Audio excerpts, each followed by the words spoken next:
Hello, this is Selena of You Plus Happy, and this week we have a throwback episode with guest Darrien Coleman, and here it is. Thank you all for tuning in. This is Iman and Selena, and together we make You Plus Happy. Each week we bring you someone who challenges us to define success and happiness on our own terms with a dose of laughter. Remember to like and subscribe at You Plus Happy. You can also follow us on Instagram at You Plus Happy. Hey, Selena. Hey. Hey. So what was your highlight or something that's made you happy this week? I was going through my computer and I was cleaning out some old files and I found this Zoom presentation I made for Mother's Day. It was a while ago. And I just remembered that day on Zoom trying to get like 10 people over the age of 60 in a Zoom meeting is horrifying. They were like, so bad. What about you? So I got to I FaceTime with my niece who's 7. Aww. She always makes me happy. Birthday just passed and I got her like a little smartwatch for her birthday. Aww. And she's like, Auntie, you can call me now. And she's like, but only call if I'm not busy. And I was like, girl. Ma'am, she's making $1 million deals from her iWatch. I know. She's like, I got my smartwatch. I got my iPad. Let me see if I can fit you in somewhere in my schedule. Try to pencil you in. Let me see. Okay.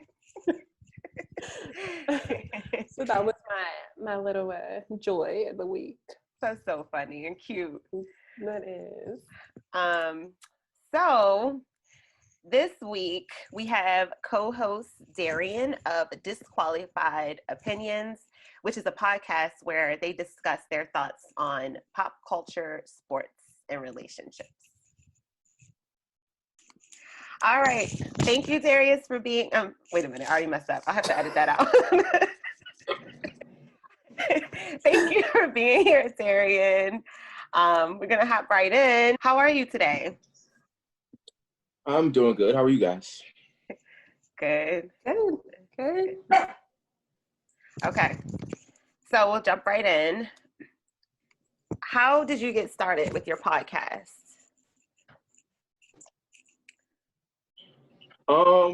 So it started with a group of friends. We all went to the same high school, and I didn't know that's who each of them were. I only knew the person that was texting me. He said it was a couple other people that wanted to join. I didn't know I already knew them. And we wanted a place where sports, lifestyle, and relationships could all kind of be intertwined. Mm-hmm. So we kind of just made it up as we went along, and we came up with what is now Disqualified Opinions. Okay. So like before your podcast got started, were you guys already interested in those topics, or was it just kind of like you guys coming together? Well, me personally, I really didn't put too much thought behind it. It was never something I thought I would end up doing. The person that contacted me, his name is Byron. Him and the other person, Antoine, they were interested in doing something in the sports realm. And me and Byron went to the same college, and we did stuff for the television station when we were in college. So we kind of already had like on-camera chemistry. Mm-hmm. And it kind of just came together that way. And then the fourth person, Terrell, I guess he just kind of was talking to Antoine about just things that we can talk about, or he was already interested in that space as well. I just kind of was to me, I think I was the last person to join in, and then we just planned it out and started recording from there. Mm-hmm. Okay. I have a quick follow-up question. So were you at all intimidated or thought about, because everybody's like, oh, there's so many podcasts and like it being saturated. Did that ever come across your mind or like make you doubt it or? It definitely came across my mind. I'm not going to say I was intimidated though. Each podcast I see is not really for guys talking about just the various different things, because we do everything from relationships and marriage to music to sneaker releases to pop culture. So it's like we narrow it down depending on that specific episode, but I've never seen something with 4 guys that talks about that many different things, like in segments anyway. So I think that's what kind of separates us. And as far as it being saturated, it does feel like everybody does podcasts, but I mean, to those that rap, everybody drops mixtapes and has SoundClouds. So it's kind of, if you have something you feel like separates you, then go for it. That's a good point. Yeah, that's great advice. Do you feel like, because you mentioned that you knew the guys that did the podcast, do you feel like when you guys are talking, like the opinions are similar? Are you guys challenging each other because you kind of are in that same circle? So in certain topics, we do have some similarities in our opinions, which is when, like, especially if we're talking relationships, it's very important for us to have women as guests so that we can have a different perspective or a different opinion. So it's not just we're all agreeing on different things. The sports topic, we almost never agree, which is kind of the point. So we try not to keep it too monotonous, like just not everybody on the same page, or everybody talking about the same thing or saying the same thing. Just mix it up. So that's kind of how we negate feeling the same about different things. Okay. What made you guys want to do a podcast? I know you were asking me questions, but I figured I'd ask some too. Because you're used to being the host. Iman, you want to take it? So I feel like me and Selena are very similar in some ways. So very big on self-growth, living life on our own terms. So that was kind of, we had been talking about a podcast and deciding what it is that we're both very passionate about. And I think that was just a natural fit. Like, we're both into finding like self-help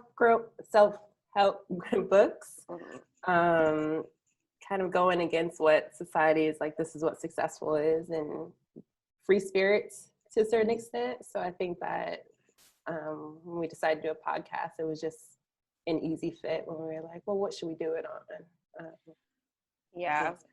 And we wanted to define success for ourselves, because it was like, neither one of us is like following the script of life, like, you know, get married, have kids, and like, not that that's wrong or that we won't, but we just wanted to do a lot of different things before.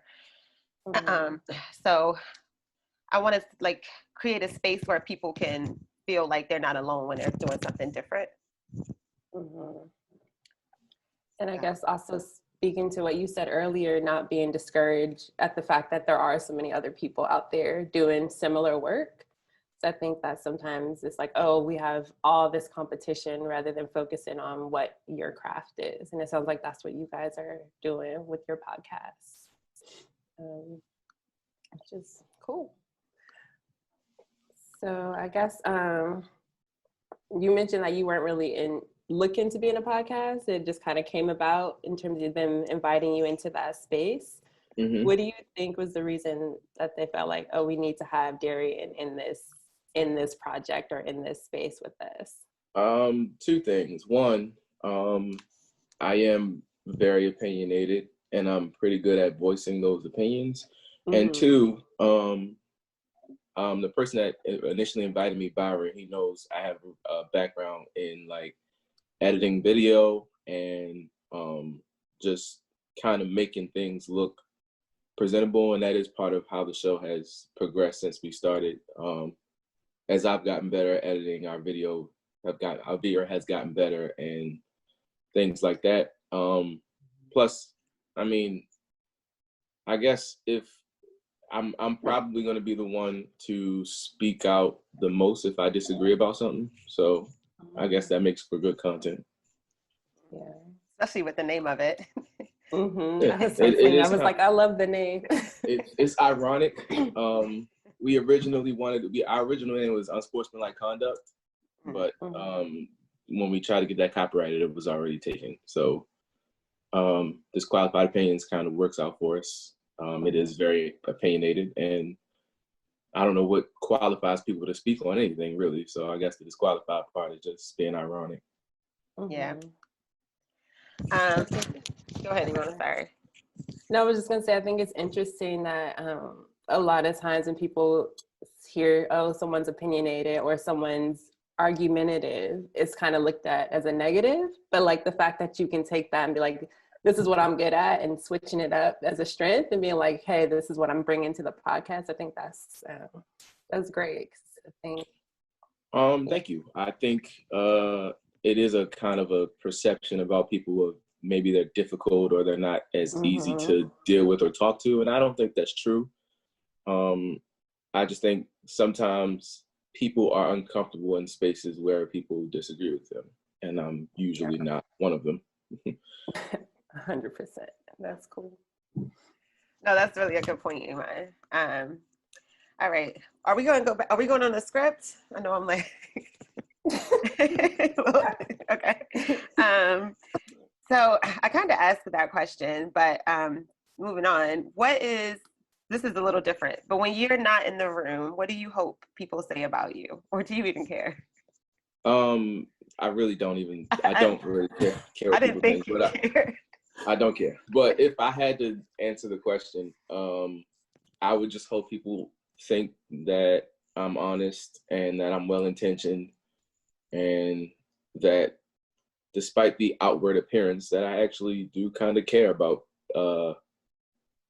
people, not necessarily what they think, but just for the betterment of themselves. I always want people to do whatever it is that makes them happy, or like I'm big on like person empowerment and doing whatever you feel like you need to do to succeed. Success is whatever you define it as, not really whatever society thinks it is. So I just encourage people to do what makes them happy. Yeah.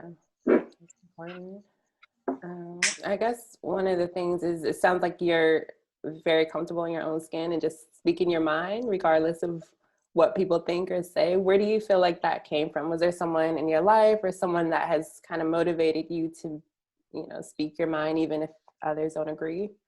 I don't think it came from any one particular person or thing. I just think that as I've grown into the person I'm becoming and the person that I am happiest if I am unapologetically myself.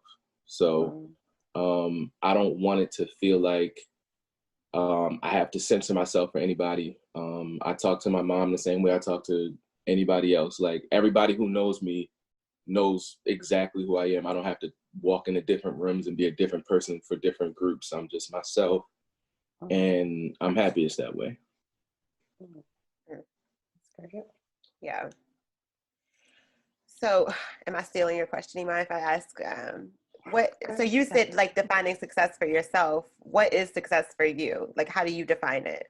In terms of the podcast, success for me is just growing a consistent and steady audience, no matter what number size the audience is. We do get feedback, and I appreciate all of that, positive or negative, whether I agree or not. I just like the engagement, the interaction. But success for me is just consistently improving the quality of what we put out. And I think since we've started, we've done that. And obviously we're going to only get better from here. But that's success as far as the podcast is concerned. Success for me in life is just doing whatever it is that makes you happy. The reason why, like, I don't care about the audience or, people watch or not is because I love what we talk about, and I love the environment. So, like, as long as that stays the same, then I'll just keep doing it. That's success to me. Is there a piece of advice that you would give to someone who might want to like start a podcast or is a little bit hesitant to kind of step out and do something? Yeah, a couple things. Make sure you care about what you talk about. Make sure you stay consistent and have fun. Like, don't look like you hate what you're doing, even if it's something that you're not comfortable with. Like, I know everybody's not comfortable on camera, and it does take some getting used to. Just have fun with it. Like, if it's a one-person podcast, that can be a little bit more tricky. Usually with more human interaction, it comes a little bit more naturally.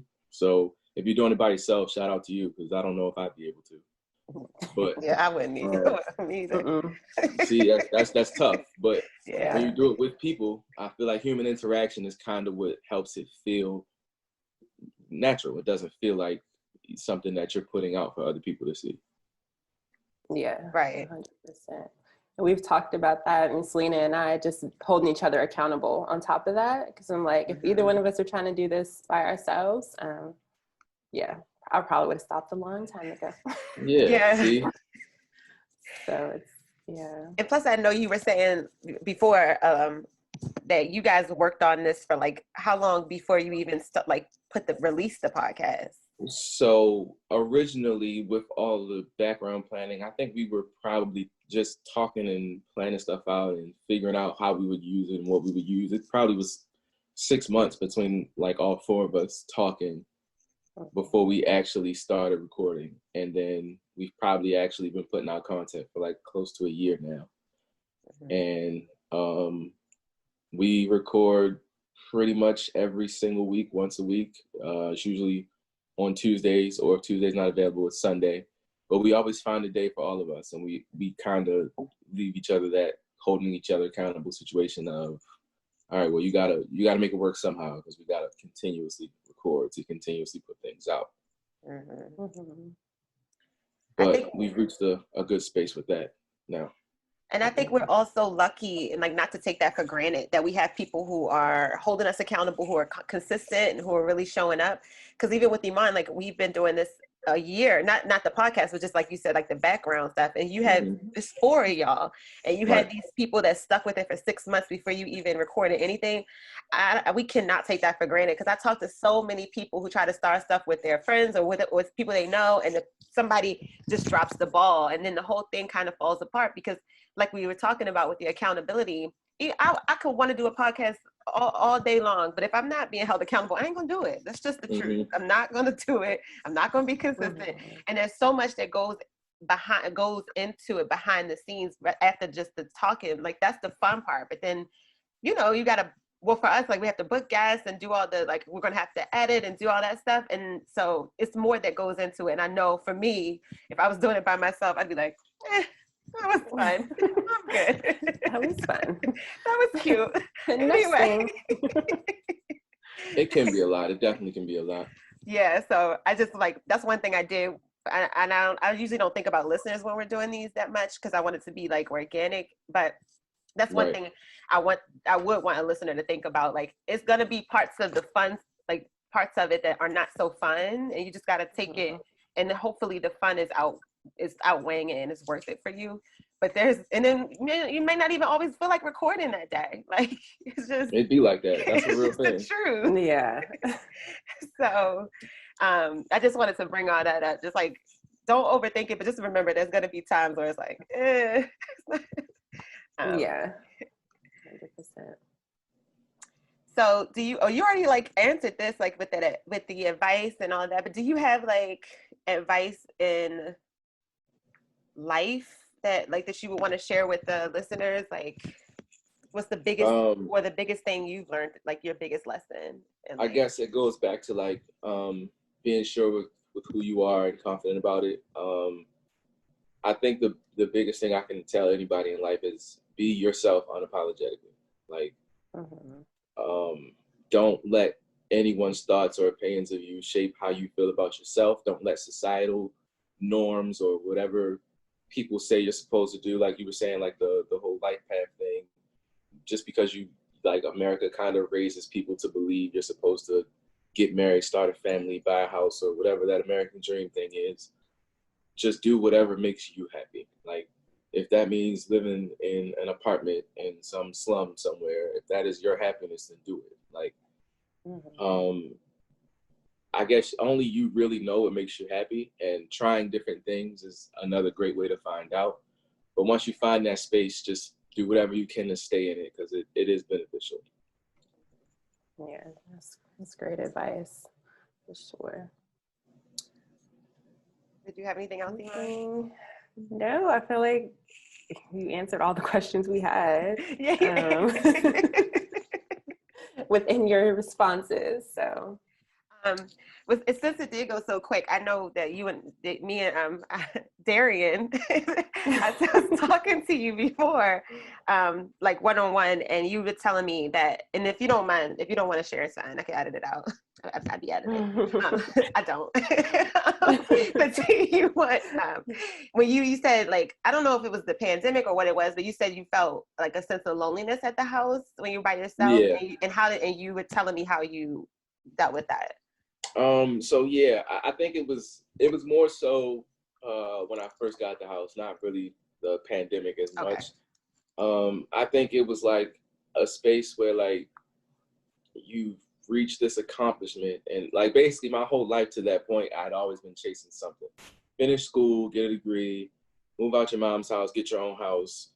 It was always one thing after another that I was constantly chasing, and once there was nothing left to chase, I kind of felt empty. Like, I felt like I didn't really have that same drive or purpose that got me here. So I think the thing that got me out of that is I read a lot about how the mind works. I did a lot of meditating, and I kind of just learned to understand that attaining different things or buying this or doing that isn't really the goal here. Like, yeah, I love my house and I love living alone. It's great, but that I shouldn't have been doing it just to notch off whatever the next goal in mind I had is. Now, I'm not saying don't set goals. Goals are good for me anyway, but I no longer base my sense of fulfillment on whatever goal that I have to accomplish or whatever I'm chasing. Just, I've learned to live in the presence of being happy instead of chasing it by goal chasing in that way. Yeah, I think that's so good, because I'm like, I've been very similar where I was like, I had my checklist, this, and this. And it's like, when you get it, it is that sense of like, all right, so now what? Right. So learning to enjoy that journey, like getting there, is super important. I'm still learning it, but I definitely have been there where I'm like, okay, so now what? Yeah, I think for me, I've always been a competitive person. So, and it's not even that I have to be competing against somebody. I could be competing against myself.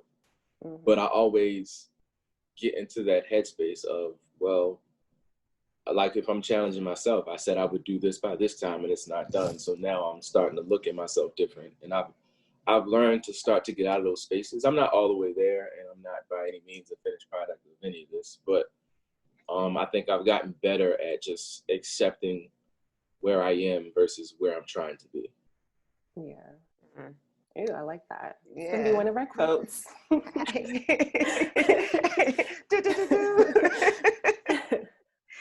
We'll give you credit. Don't worry. Or we might not. I don't know. We'll Wow. Plagiarism. We have integrity. We're just kidding. Just edit this part out, Selena. This was our quote, you guys. But so wait, real quick, with you said when you were meditating, I know people might hear that and be like, oh, it's so boring. They don't want to sit there. And I know for me, like I'm not consistent with it, but sometimes it can, especially in the beginning, it can be really, really hard to like slow your mind down. And you're like, I'm doing it wrong. I can't do it. And all these thoughts. What did you experience that? Yeah, I think everybody does the first time you try it. And I think for me, at least, the thing I liked about meditating is you don't really have to be consistent. Like, I don't wake up every morning and do it. I don't wake up there's no set schedule for me. But when I do feel overwhelmed, I'll meditate. And usually I can put things in perspective a little bit better. But yeah, there is that immediate thing of your mind's going to wander, and that's fine. Like, you're going to have those moments of trying to figure it out or wondering whatever's on your mind, whatever you're worrying about is going to pop up. But it's just about getting yourself back centered and clearing your head and then you can start something small, 1 minute, 2 minutes, 5 minutes, 10 minutes, and just kind of work your way through it. And it's just like anything else. The more you do it, the better you'll get at it. Yeah. Do you sit, like, close your eyes? Like, how do you? Yeah. So At this point, I can pretty much meditate in any way. I can meditate with my eyes open. I can meditate in a room full of people. I can kind of just lock out of everything and get into that space. But when I first started, it was eyes closed and I just focused on my breathing. Okay. That was it. Yeah. I just started there, and whatever thoughts popped up were fine. I kind of let my brain work through it and then just get back to the breathing. And eventually, I started to think less and less, and I started to just get back to that little centered place. And then I have a timer on my watch. So when the timer goes off, that's when I know I'm done, and I'll kind of come back. But now that I've done it so many times, I literally can sit. Like if I get stressed out, like overwhelmed in a room full of people, I can literally just block everything out and get to that same space. And you won't even know. Like I won't be dazed out or weird looking. Yeah, it's not what you think of. What are we doing? I don't sit in style on my You at the bar. You at the bar like okay, sir, you're out of here. You're cut off. No more drinks for you. Wow, we're not about that in here. That's dope though. I to know. like see that progression of because I think I'm at Selena's stage where it's so hard to like block things out and just I'm like, okay, is my 3 minutes over yet? Yeah. Sometimes, all right. So I've heard people say they find one thing to focus on. Sometimes it's a moving clock, like clock that shows seconds, and you just lock in on that, or just find something that because your eyes don't have to be closed. You don't have to sit in your style. It's not like what you see on like people's projection of how they meditate. I mean, you could do it however way you see fit. But for me, I started with counting breaths, and then I stopped counting, just worried about breathing. Then I stopped even thinking about that, and I just kind of locked in on clearing my mind entirely. Yeah. So it does progress as you continuously do it, but it's something that you have to commit to, kind of, for it to, at least for me. Because I got frustrated in the beginning. I'm like, man, this don't work, man. I'm not doing it. But the more I did it, and the more I really wanted to like free my thoughts, it became something that I think at one point I was doing it once a day. I don't do it as much now, but I use it as something that I feel when I get overwhelmed or I get stressed out. So like, there's no real routine for it for me, but when I get those feelings, I kind of just go to it. And most of the time it works. And if not, then I just figure something else out. And it's like a tool in your toolbox now. I think it's like working out too. Like, you know, when you first start going to the gym, you're not going to be good. And you're not going to lose a whole bunch of pounds in like the first week. You're going to be dusty. You're going to be, your edges are going to be uneven. You ain't going to look no good. You're going to be tired. Right. You're going to be a hot mess. But it does, like, and I know with me, like now I've had so much free time that I've been a little bit more consistent. And it really does, like, it really helps so much. It took a long time though. Like it took me like 6 months, honestly, like no, not 6 months, like 3-4 months to like feel something and feel like it's working. But it's just, it takes I just want to iterate like when you first start, the point is it's going to be rough. Yeah, the gym is definitely a good comparison because it's going to be, the gym is something that challenges you physically, kind of like meditation challenges you mentally. It's kind of the same thing. It's definitely rough at first, but if you get past that initial phase of doubt, you'll be okay. I read in a book that it takes 3 weeks for something to become a habit. Once you get out of that 3-week phase, if you do something every day for 3 weeks, it's going to become part of your routine pretty much, just like brushing your teeth or anything else you do every day, hopefully. Right. I was like, hopefully. I'm like, some people probably no judgment free zone. You know, do your thing. I mean, I'm stay away from us. Back to I'm judging a little happy, bit. You know? I mean, yes, that's true. Just stay on the other side. No, you not brushing your teeth is not making me happy though. That's one of them societal pressures that you probably should just go ahead and do. Just go ahead and I don't like to tell people what to do. I feel like that's one of them things. You know, you should. I don't know. Go ahead and do that. Whatever floats your boat. Did you have anything, Iman? No, I'm just curious, how long have you been meditating? Like consistently, would you say? So I would say I got out of it consistently, but I feel like I started the end of 2017, early 2018, 2 years ago, maybe. Okay. Most of 2018 is when I was probably at my most. 2019 is when I kind of just started to do it on a as needed basis. And that's kind of where I still am now. And that's probably where I'll always be, unless for some reason it stops working for me. Have you has your body ever involuntarily moved while you were meditating? Involuntarily, I don't no, think it sounds. Does that happen to you? Yes, and I was scared. I was like, "Oh my god!" Honestly, that sounds like that's kind of dope. Like that's like you might have reached that. That's like next level. But I Googled because I got scared. I was like, oh my God. I was like, should I stop? And it wouldn't let me stop. I was like, oh shit. Now I done opened up something that I wasn't supposed to go to. You know, I was like, I went to a wrong dimension or something. And I Googled it. And they said I don't know if it's true. You can't read it. You can't believe everything. But I ran with this.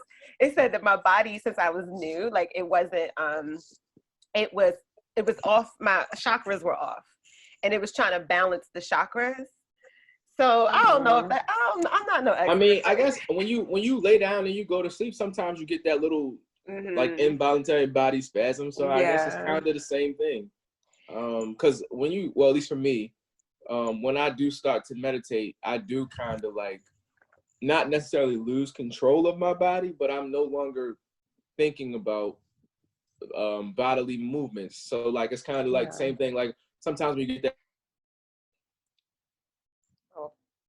Did everybody freeze? Was it just me?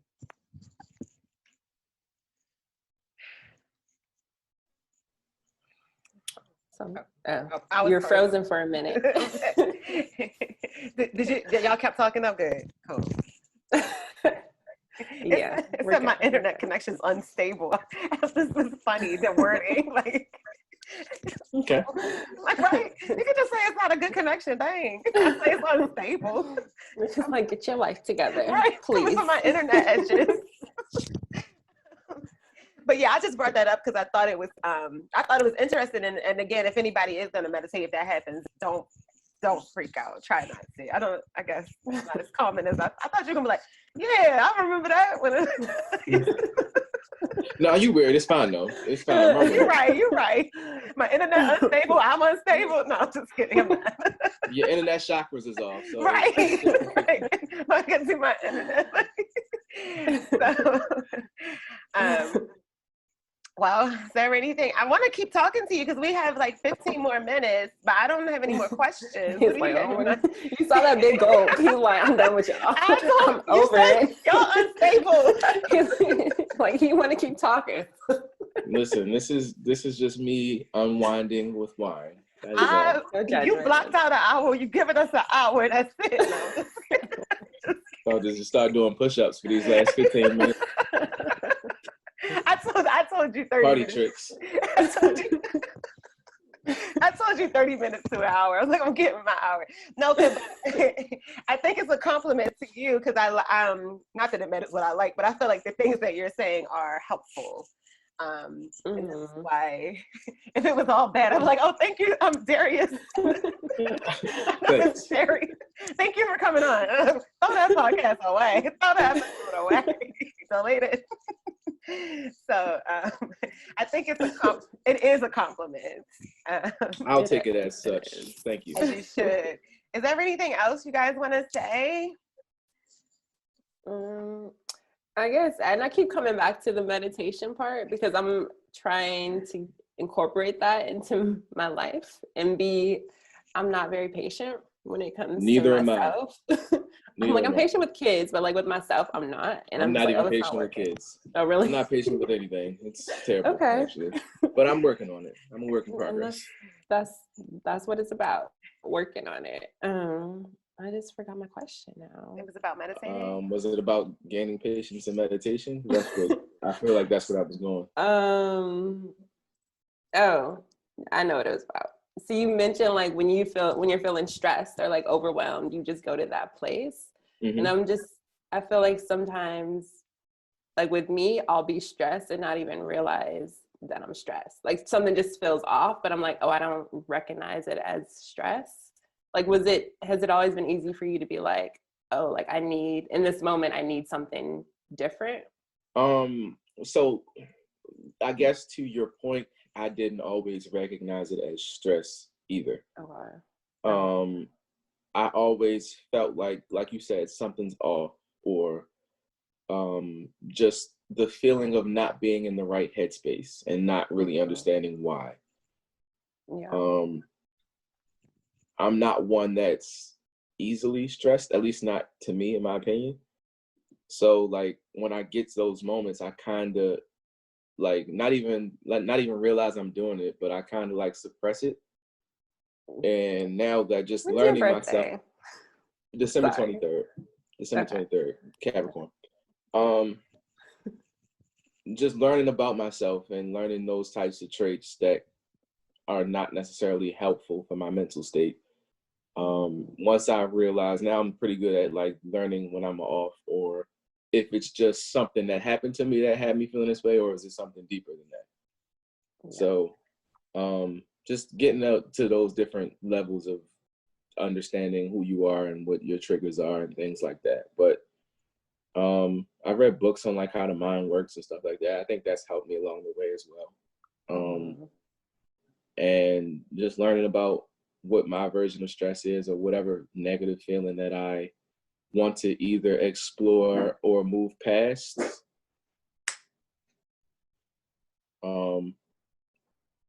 It kind of helped me get to that space. At least I think it did.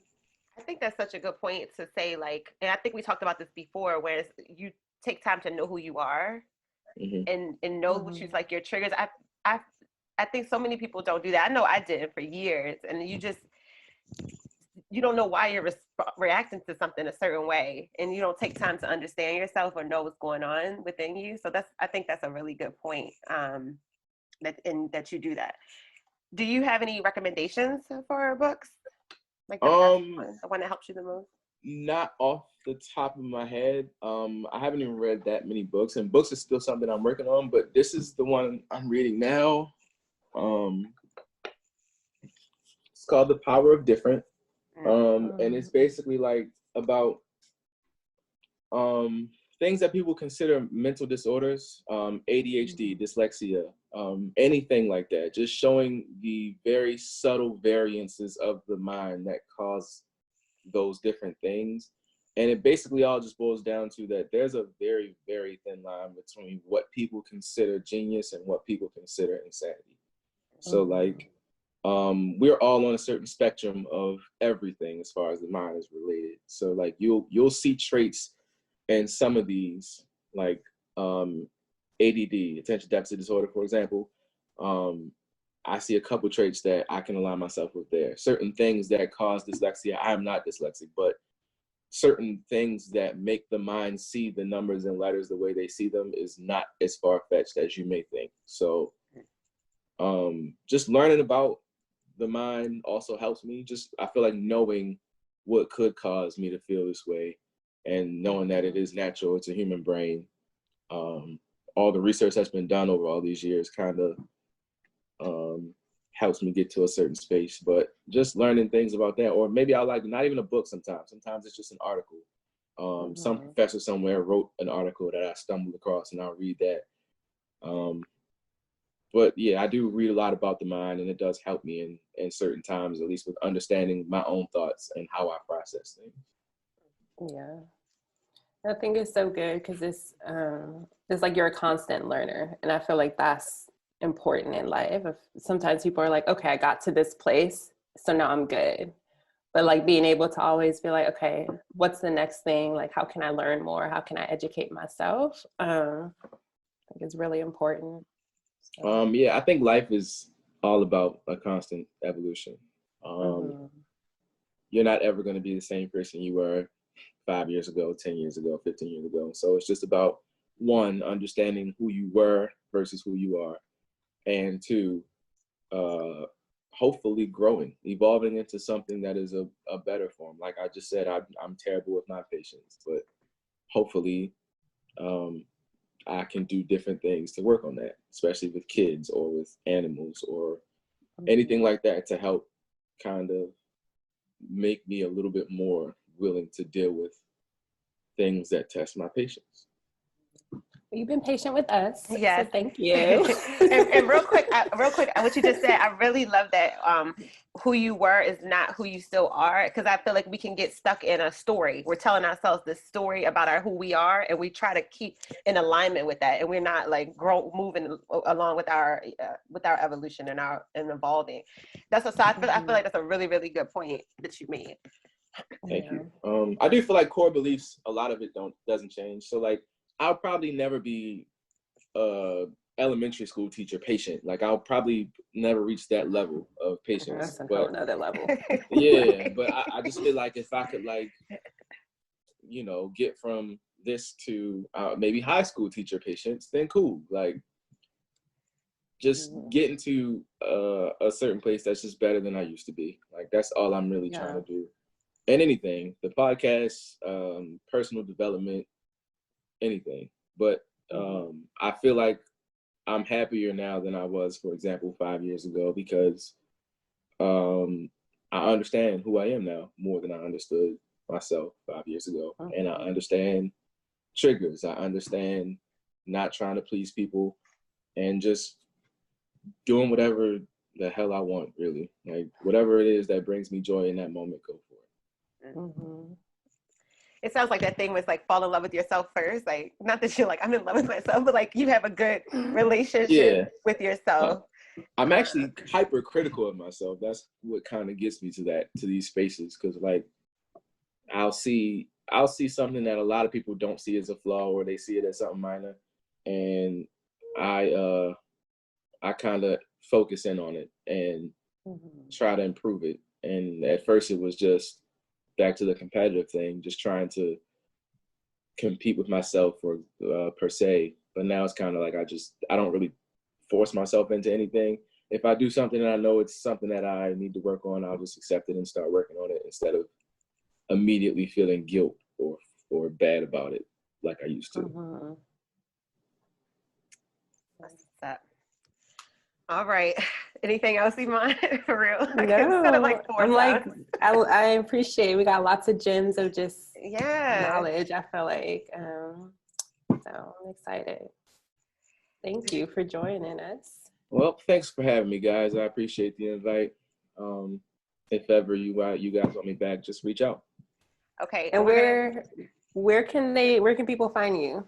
Like social media? My social media, it's at D Coleman 1223, DCOLEMAN 1223, the numbers. That's Twitter. Instagram, it's D Coleman _3. Follow the podcast, Disqualified Opinions, on all social media, all streaming platforms, Spotify, Apple Music. The Twitter is Disqualified Opinions with the _, but the rest of them are just Disqualified Opinions, Facebook, Instagram, anything like that. We drop content pretty regularly. Like, share, subscribe, check us out, drop a comment, do whatever it is that floats your boat. All right. Awesome. We'll put it in the show notes. And we have our guests say our, what is it? Tagline. Our tagline. And it is, we'll show you our definition of success if you show us yours. Well, we'll show you our definition of success if you show us yours. Hey! And why You've been good. They've been getting it on. Yeah, we have got some good guests. All right. Thank you so much, Darrien. Thank you. See you guys. Bye. Bye.